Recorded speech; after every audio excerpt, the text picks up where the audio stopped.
Isang babae sa Naga City matapos ihain ng Regional Anti-Cybercrime Unit 5 ang warrant of arrest sa kasong cyber-related fraud. Ang nasabing insidente ay nagpapakita ng patuloy na pagtutok ng ating mga kapulisan sa pagtugi sa mga krimen online.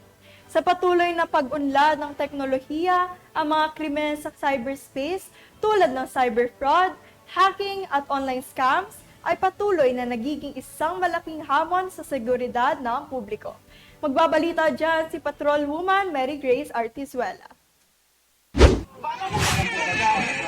Sa pinagsamang puwersa ng mga tauhan ng Camarines Sur Provincial Cyber Response Team ng Regional Anti-Cybercrime Unit 5 at Naga City Police Station, matagumpay na naihain ng warrant of arrest laban kay alias Nelly. 28 anyos, may asawa at residente ng Naga City, Camarines Sur.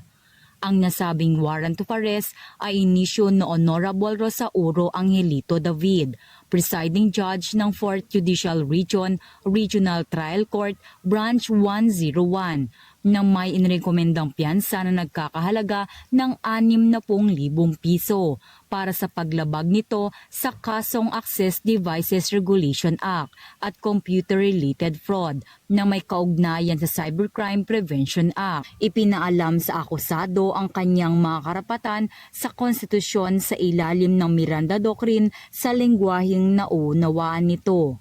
Kasalukuyang nakapiit ang suspect sa Naga City Police Office para sa dokumentasyon at tamang disposisyon ng kaso.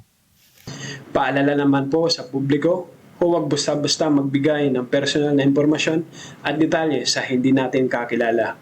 Panatilihing pribado ang inyong PIN at passwords. Huwag mag-click sa mga kahina-hinalang links. Ang phishing scams ay madalas ginagamit upang makuha ang inyong personal na impormasyon.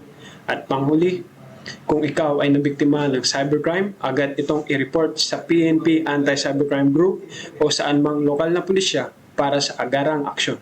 Mula dito sa Campo Crame, ako si Patrolwoman Mary Grace Artizuela, nagbabalita para sa Police News Network, alagad ng batas, taga-taguyod ng Balitang Pulis.